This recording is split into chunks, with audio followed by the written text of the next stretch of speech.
Nderuar shikues, mirë mbrëma dhe mirë se po takohemi në këtë emision të Business Plus. Sonte të ftuar në studio kemi një nga komisionerët e Komisionit për Regulator për Energjetik, zotëri Faton Ambari.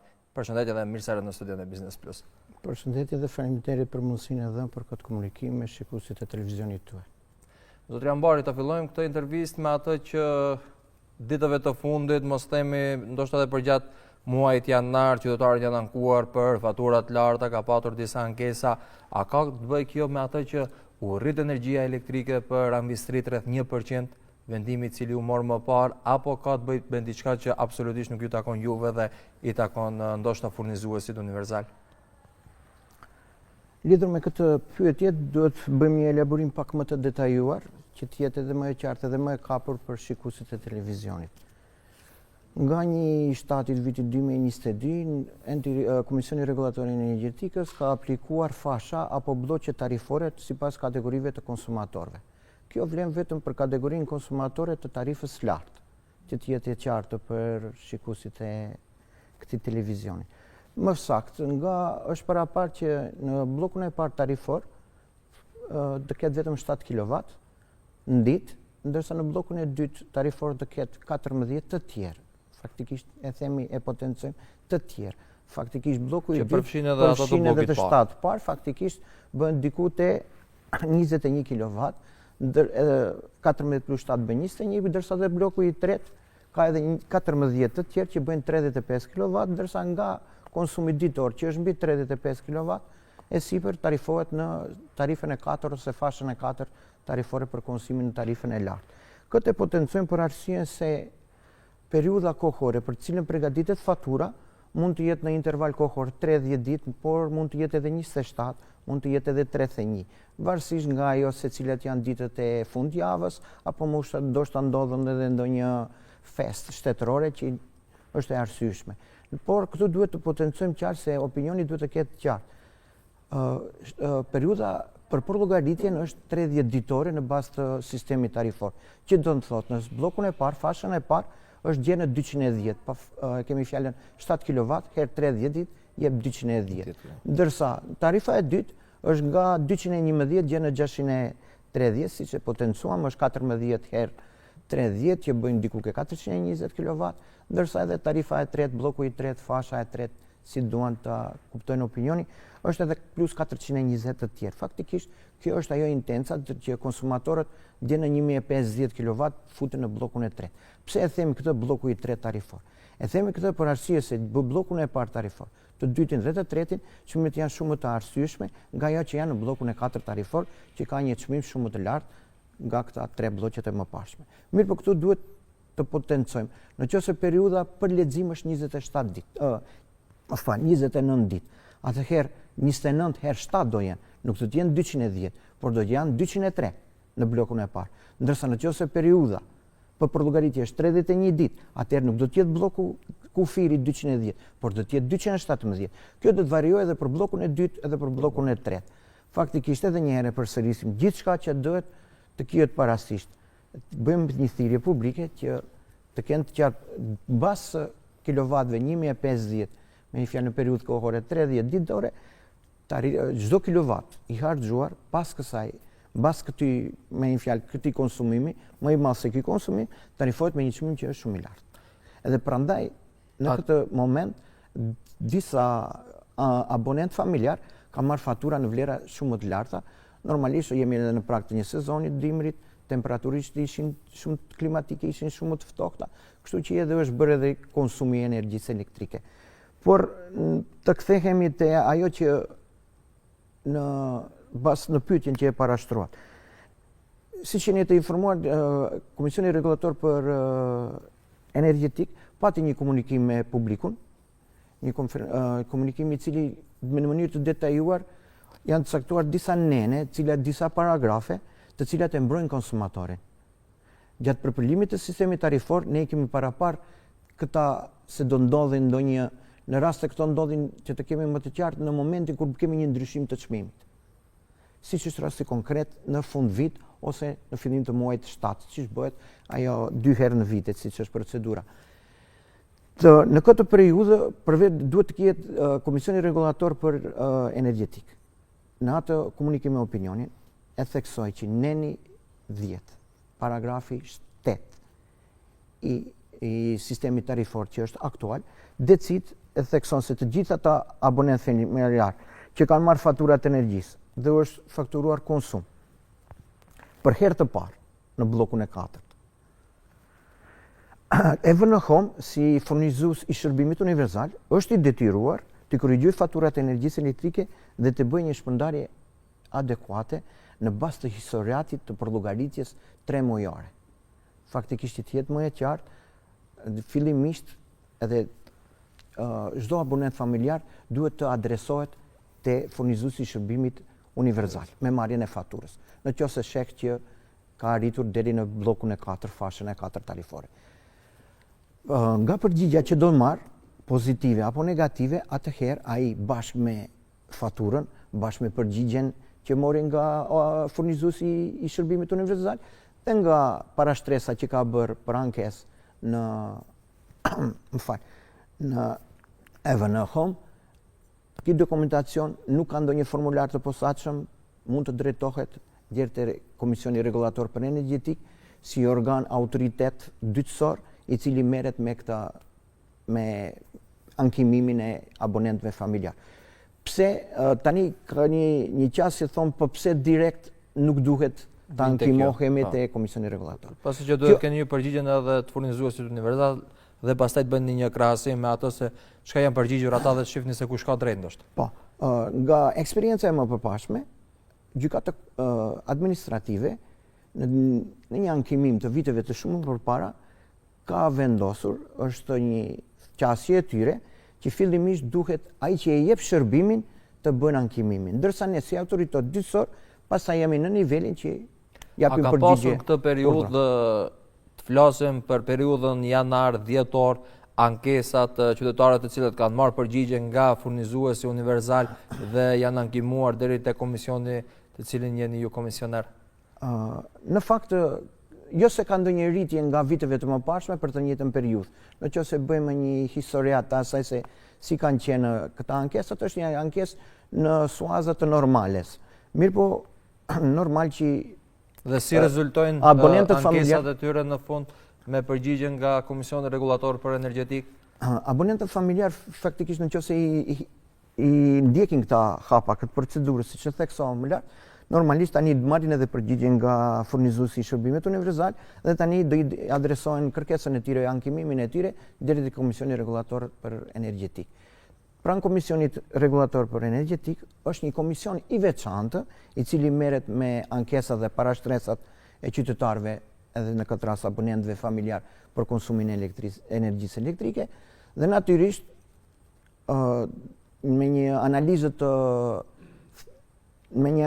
të saktë, konkrete dhe koncize, dilet në përfundimin për konsumatorin a ka apo nuk ka vend për ta ndryshuar apo për të korrigjuar atë faturë.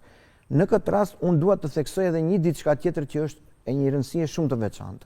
Po veç më përgjigj në ato që a ka pas raste që ka dalë të drejtë qytetari ka patur drejt dhe faturat kanë qenë më të larta se sa që kanë harxhuar apo kanë konsumuar energji elektrike? Unë e theksova që analiza është shumë e saktë, koncize dhe konkrete. Mesatarisht sa raste janë fituara nga qytetarët? Jo, nuk bëhet fjalë për të fituara, mirë po Komisioni Regulator për Energjetik faktikisht zgjedh vendim i cili duhet pastaj nga furnizuesi i shërbimit universal të respektohet.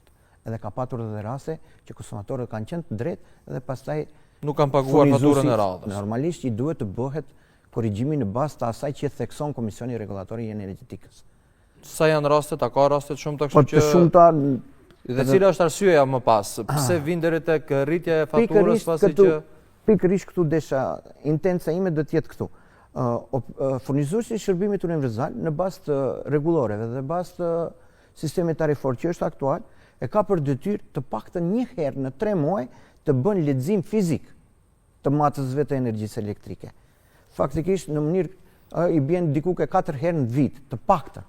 Mirë po, në 80% të rasteve ai bën lexim fizik gati për mujor. mund të bëjë një herë në 2 muaj. Mirë, po në këto raste te ata abonent familjar, të cilët marrin fatura me vlera a forfet apo me vlera të parashikuara, ajo nuk do të thotë që është vlerë e realt.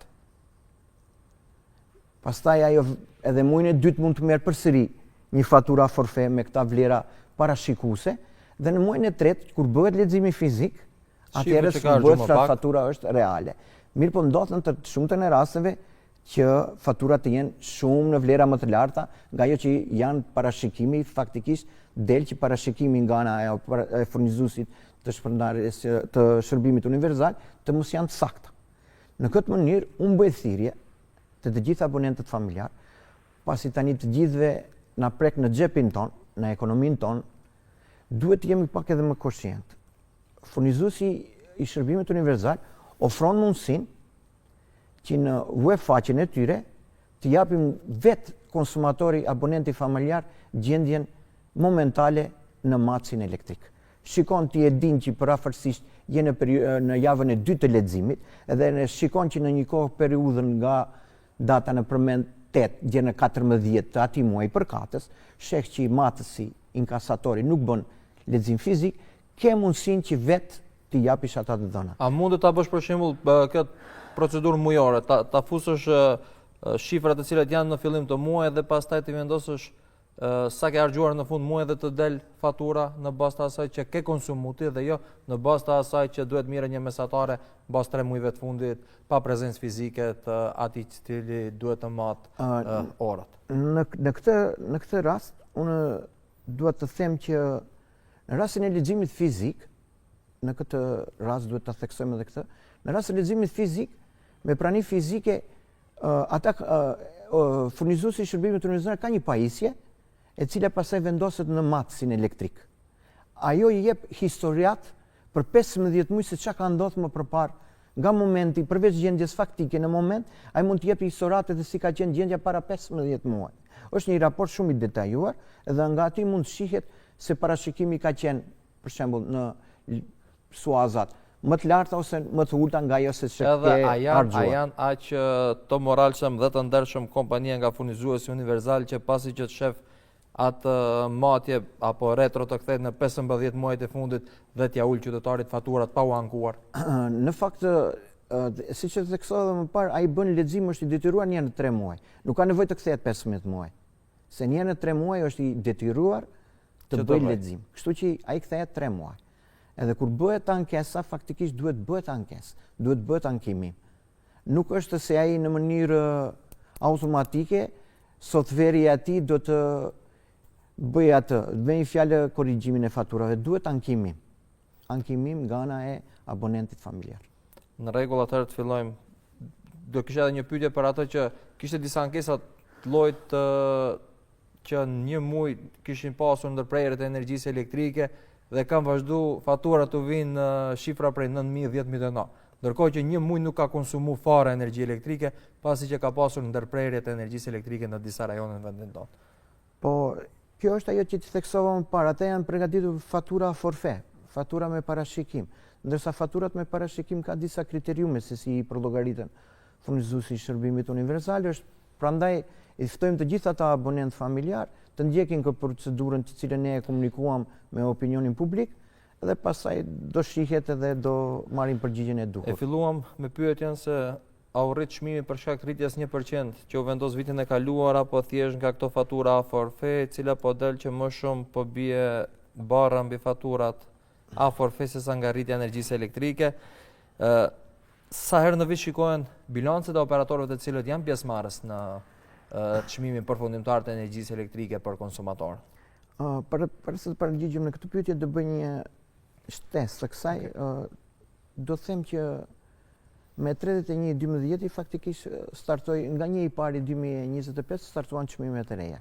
Mirë po në tërësinë e saj, fatura që marrin abonentët familjar, nëse i shihni përbëhet nga 2 shtylla kryesore, është pjesa që bëhet për furnizimin me energji elektrike dhe për pjesën e shpërndarjes së energjisë elektrike. Në pjesën e furnizimit me energji elektrike, furnizuesi i shërbimit universal bën përllogaritjen edhe në bazë të dhënave me të cilat ai disponon, i nxjerr ata të dhëna dhe i adreson direkt te Komisioni Rregullator për Energjetik për aprovim. Mirë po, Komisioni Rregullator për Energjetik e ka për detyrim të bëjë një analizë konstruktive, të saktë dhe korrekte. Dhe sa për informim të opinionit publik, këtë vit u rikthye. Faktikisht kërkesat e furnizuesit të shërbimit universal ishin për një çmim më të lartë. Mirë po, në bazë të asaj që i bëri Komisioni Rregullator e ktheu mbrapsht, edhe pastaj dha edhe detaja të caktuara se sa duhet dhe ku duhet lëvizin ata çmimet. Për opinionin që të kenë më të qartë, intenca siç e theksuam edhe në hyrje të këtij emisioni është që të mbrohet kategoria e mesme e qytetarëve normaliste dhe kategoritë në nevojë. Prandaj jo rastësisht do japim një të dhënë statistikore në bazë të cilave në regione më gjerë, konsumi për një familje me të ardhura mesatare do shkojë diku te 800 kWh në muaj, që i plotëson të gjithë nevojat. Edhe prandaj jo rastësisht bloku i dytë tarifor është parapar gjerë në tarifën e lartë flasim, është i parapar gjerë në 630 kW. Normalisht kemi predispozita të tilla që të shfrytëzojmë edhe tarifën e ulët, kështu që më e mbrojtura janë kategoria e parë dhe e dytë. Dhe për të përgjigjer saktë, në rritje të çmimit, duke pasur parasysh edhe komponentat e furnizimit, edhe komponentat e shpërndarjes së energjisë elektrike, në çmimin final, konsumatorët familjar në bllokun e parë, në tarifën e lartë, ka pasur një rritje vetëm prej 0,68%. Ndërsa në bllokun e dytë ka një rritje prej 0,90, bloku i tretë është 1,93 dhe ndërsa bloku i katërt është 2,24. Ndërsa në tërësinë e vet është 0,90 në të gjithë blloqet. Këtë e themi për arsyeën e thjeshtë se në tarifën e parë, dje në 210 kW, kemi diku te 66% të abonentëve familjarë. 27% të tjerët janë edhe në bllokun e dytë, ndërsa në bllokun e tretë kemi vetëm 4% të konsumatorëve, ndërsa në bllokun e katërt kemi 3% të konsumatorëve.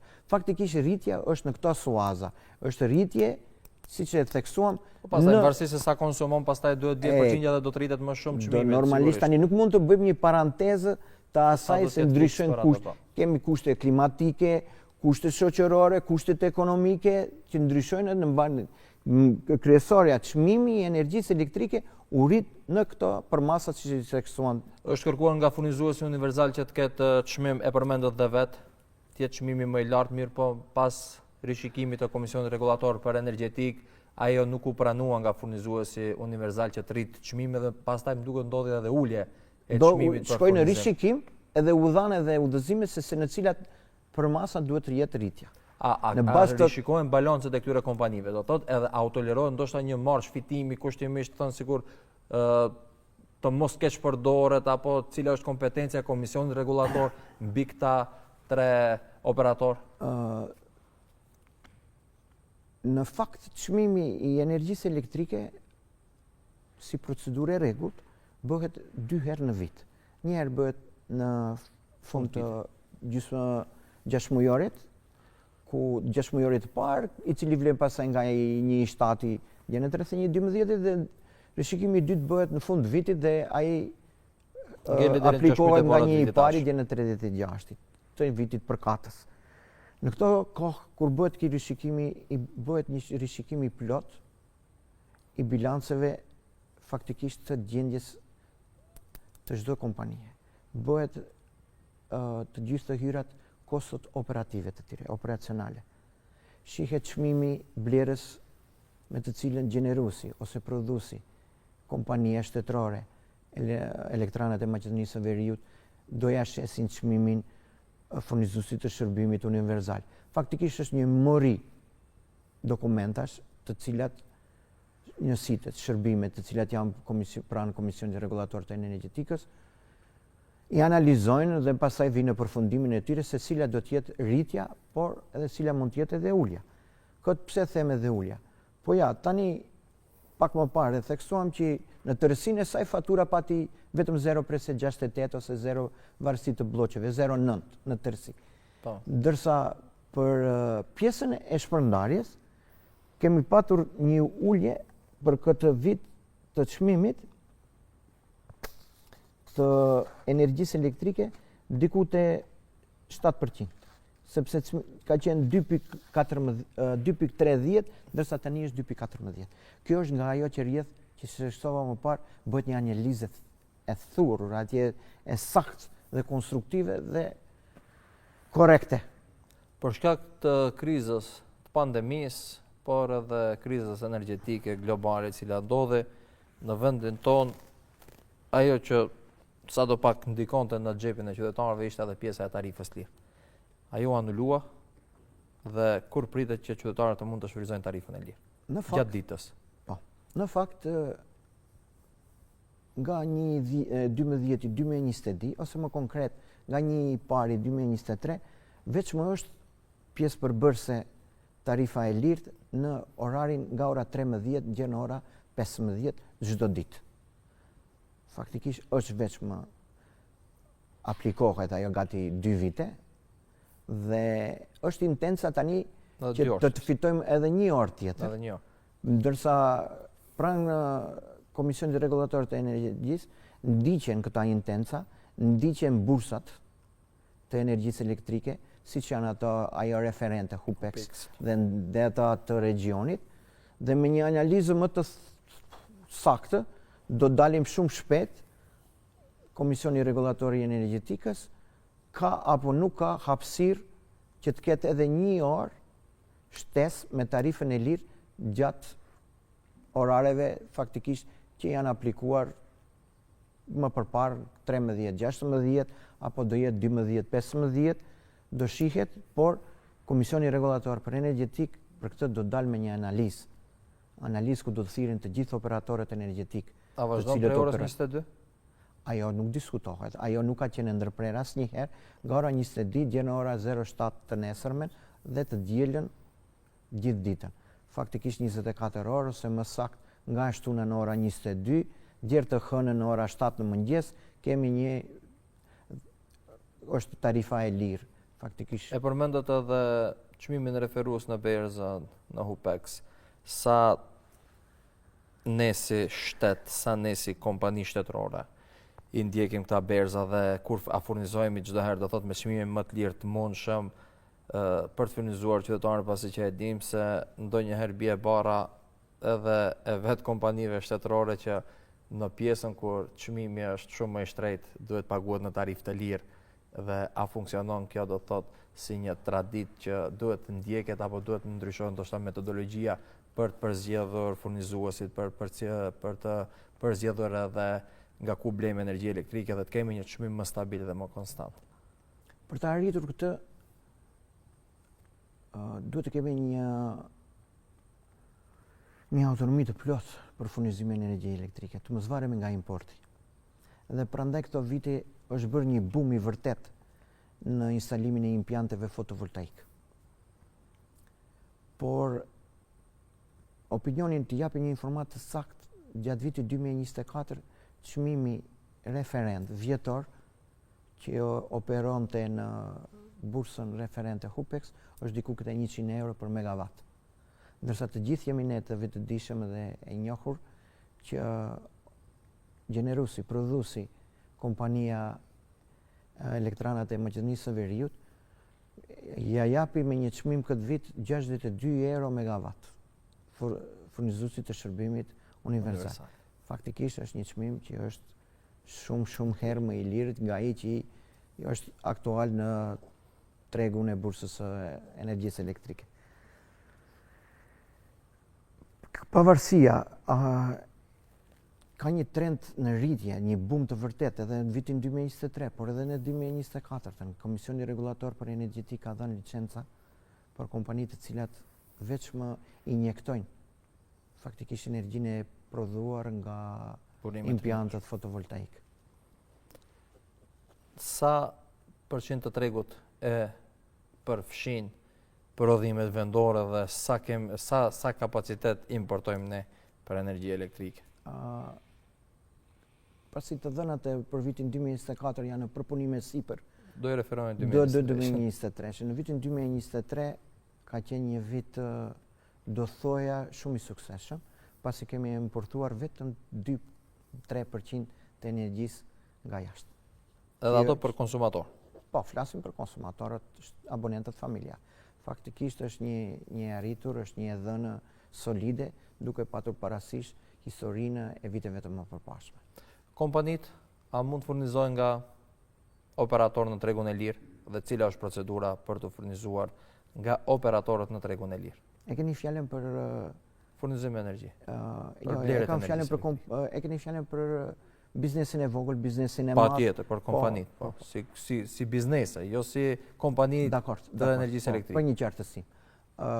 Shiko, në Republikën e Maqedonisë së Veriut, faza e faktikisht liberalizimit të tregut të energjisë elektrike ka nisur nga muaji 4 vitit 2014. Atëherë për herë të parë kanë kaluar në tregun e lirë, diku te vetëm shoqëritë, bizneset të lidhura në linjën 35 kV dhe ata që kishin një biznes të cilët të hyrat e tyre injektonin diku te 1 milion euro dhe kishin mbi 50 punësuar. Mirë, po tani ka kaluar gati 10 vite e më tepër, kështu që tregu është i liberalizuar tërësisht. Cila është procedura? Dhe secili biznes, tani nuk bëhet fjalë biznesi i madh ai i vogël. E kemi fjalën edhe për një esnaf që një orë ndreqës, kupustari, berberi, ose themi edhe dy dyqan që bën byrek, buk, ose diçka tjetër, është i lirë dhe i bëjmë thirrje që të kaloj të furnizohet nga tregu i rregulluar në tregun e lirë. Këtë edhe nga arsyeja e thjeshtë se çmimi që ofron tregu i rregulluar është disa herë më i lartë nga ai që ofron tregu i lirë, i liberalizuar, diku ke 30-40%. Tani në Republikën e Maqedonisë së Veriut, Komisioni Rregullator i Energjetikës ka licencuar kompanitë faktikisht që merren me tregtimin e energjisë elektrike. Janë të shumtë operatorët që të bëjnë tregtimin e energjisë. Janë nga ata të brendshëm, kompani të brendshme? Po, tani kanë marrë licencë për operim në territorin e Republikës së Maqedonisë së Veriut. Nuk hym në detaje se si kush qëndron prapa atyre, po në përgjithësinë e tyre, të gjithë biznesi i vogël. Dhe këtu shfrytëzojmë rastin. Është procedura e thjeshtë kjo? Shumë e thjeshtë. Shumë e thjeshtë, edhe ne për një kohë shumë të shkurtër në web faqen e Komisionit Rregullator të Energjetikës, në bashkëpunim me Fakultetin Elektroenergjetik këtu në Shkup dhe me të gjithë kompanitë furnizuese, operatorët në tregun e lirë, do të kenë qasje në një aplikacion ku do jepet një informacion i detajuar për të gjithë kompanitë që duan të marrin pjesë, që duan të furnizojmë këtë lloj biznesi. Është shumë e thjeshtë dhe nuk ka ndonjë procedurë ose ndonjë formular për të kaluar nga tregu i rregullt në tregun për furnizim në tregun e lirë. Nuk ka çfarë procedure. Duhet të ndiqet, unë di që të shumtë janë operatorët të cilët vetëm kanë filluar të vizitojnë bizneset dhe të ofrojnë me një fjalë ofertat e tyre lidhur me çmimin që ata duan ta furnizojnë një biznes. Kemi treg të lirë në vendin tonë, kemi kompani të cilët po prodhojnë energji elektrike, kur mundet që personat fizik të mund të instalojnë fotovoltaik apo burime tjera të energjisë elektrike dhe më pas ndoshta të pricën, pasi që flitet shumë se duan të instalojnë fotovoltaik në shtëpitë e tyre, por duhet këtë nga ana tjetër edhe matës të cilët do të lexojnë se sa energji elektrike ka prodhuar ajo shtëpi, ajo ambistri dhe të kthehet në sistemin e furnizuesit tonë universal të cilin e kemi dhe të mund të jetë një shtytje e madhe ndoshta për ekonominë, por edhe për pavarësimin energjetik të çdo familje. Sakt. Kemi disa të dhëna, vetëm në Republikën e Maqedonisë së Veriut aplikohet ky lloj, me një fjalë, për instalimin e impianteve fotovoltaike edhe për abonentet familjarë edhe për biznesin e vogël. Për abonentet familjarë është deri deri më 6 kW, fuqia instaluese, ndërsa te biznesi i vogël është të 40. Nga të dhënat me të cilat na i referohemi furnizuesit universal, furnizuesit të shpërndarjes universale të energjisë elektrike, kemi diku te 1878 abonent, Familjar. nga të cilët 620 janë familjar, ndërsa 1258 kanë statusin juridik, janë kompani të vogla, të cilët veçmë i kanë instaluar në objektet e tyre prodhuese këta impiantë fotovoltaik. Edhe kemi një të dhënë tjetër që është shumë në vitin 2024 nga këta prosumer, impiantë fotovoltaik të montuar të abonentë familjar dhe biznes i vogël, diku te 11 gigawatt energji elektrike ose 11 milion kilowattor janë prodhuar. A mund të bëjnë ato në rjetin? Dhe po, këtë datë të saksojmë.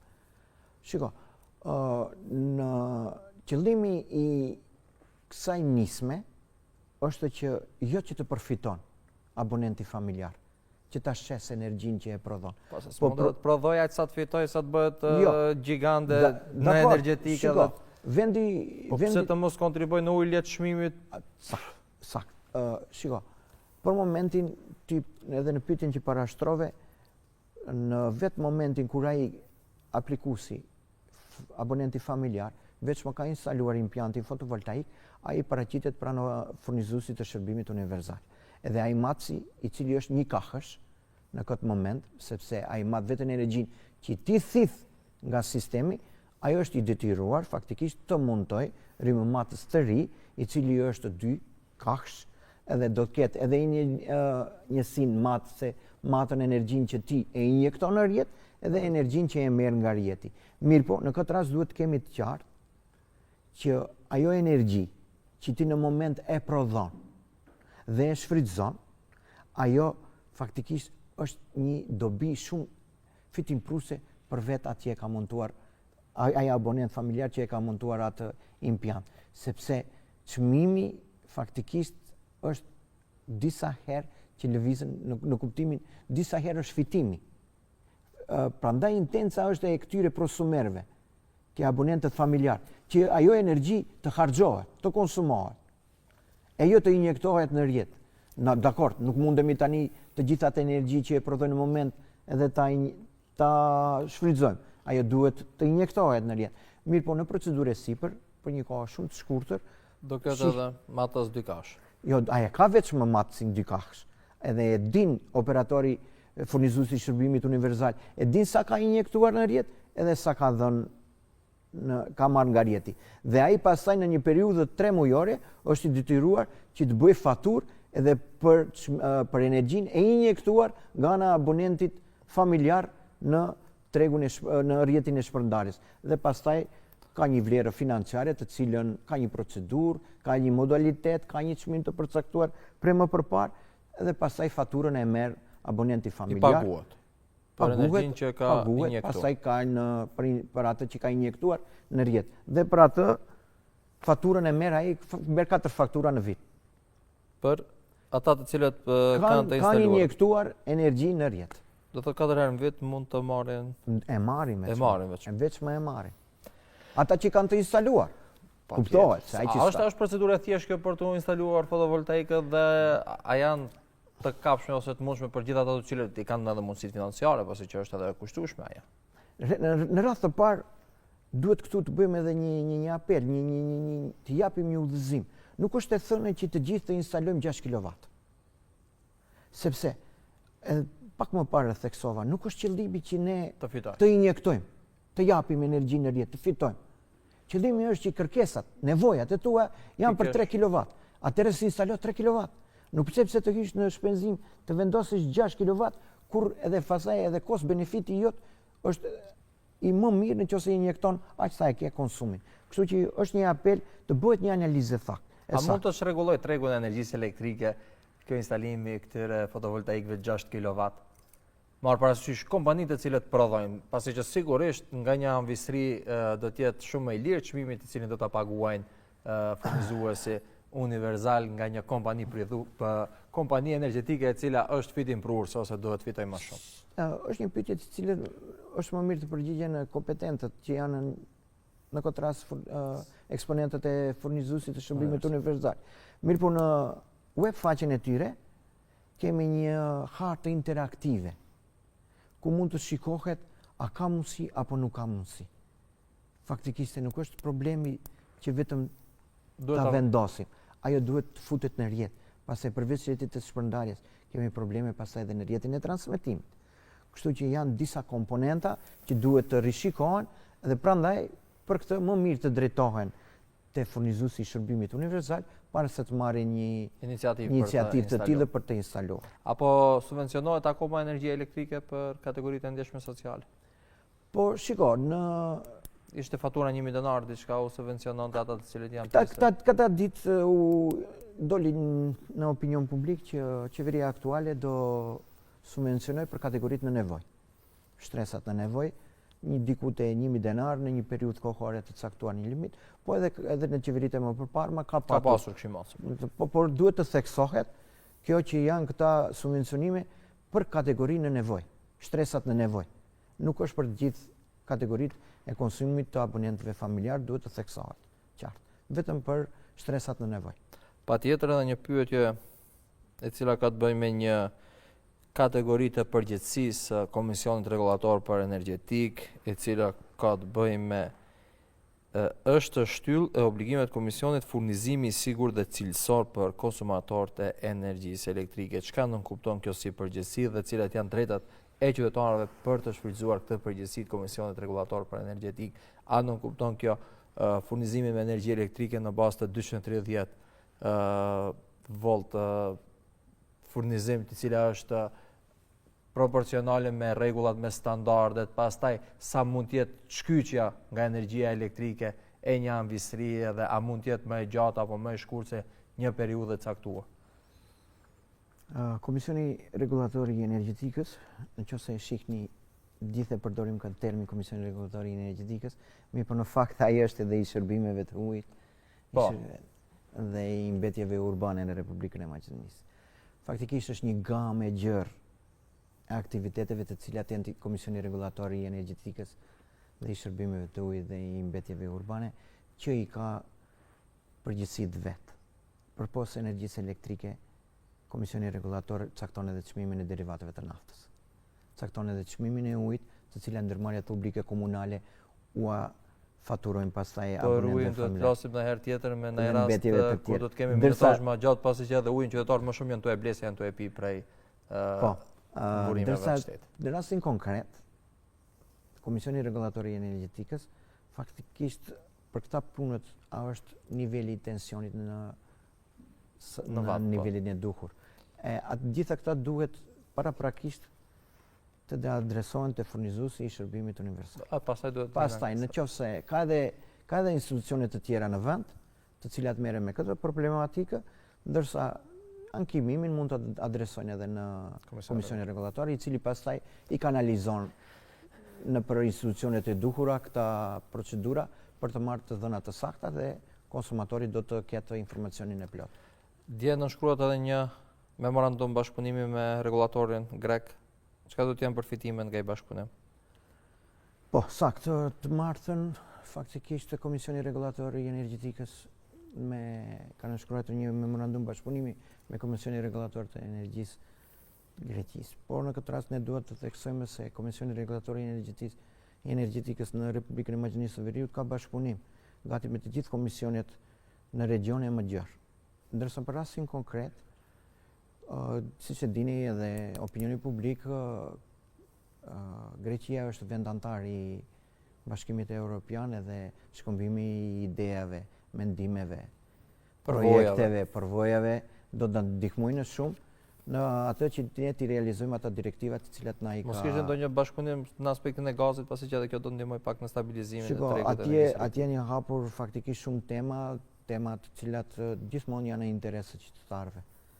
Kështu që ky bashkëpunim do të jetë shumë frymëzënës dhe në dobi të vetë abonentëve dhe konsumatorëve të gjithë të Republikës. Trendet globale, marr parasysh politikat globale tani të cilat janë aktualisht në botë, mund të ndikojnë këtë vit në rritjet e çmimit të energjisë elektrike apo a do të kemi lëkundje ndoshta çmimet? Shikon, për energjinë elektrike ka disa referenca që çmimi do të lëviz paksa, po jo në ata vitet siç ishte kriza shëndetësore, ose pandemia apo kriza energjetike. Do janë në një suaza parashikimeve shumë normale. Mirë, po kjo do është parashikim. Faktikisht nuk është gjithçka e saktë. Mund tjetë. Kjo varet edhe nga politika geostrategjike, edhe nga klimatike, edhe nga shumë faktorë të tjerë. Pastaj edhe ky që janë në sistemin e gazit tek ne është në nivel të ulët dhe duhet sigurisht. Më konkret, ndiqin në qoftë se energjia elektrike për momentin është në një periudhë që nuk ka ndonjë luhatje të madhe. Luhatja më e madhe shihet te gazi natyrar për momentin. Tani çmimet në bursë kanë nga A jemi stabil në furnizime me gaz? Po jemi, për momentin, por faktikisht çmimet janë shumë të larta. Zotri Ambari, unë do të falenderoj shumë që ishe pjesë e emisionit Business Plus dhe që çdo herë keni qenë prezent atëherë kur ne kemi pasur nevojë për ditur dhe për të qartësuar ndoshta edhe ankesat e qytetarëve, por edhe interesat e tyre sa i përket sektorit të energjisë elektrike, faturave të tyre të cilët shkojnë për çdo muaj dhe është një kosto e cila duhet përballohet në këtë sistem, në këtë shtet i cili nuk jemi ndoshta edhe shumë ekonomikisht të fortë. Andaj ju falenderoj shumë për bashkëpunimin të cilin e keni me emisionin tonë. Faleminderit sinqeria që e imja. Faleminderit. Nderuar shikues, këtu e përmbyllim ne këtë emision të Business Plus nga unë Natën e Mirë bashkë me Fafsh.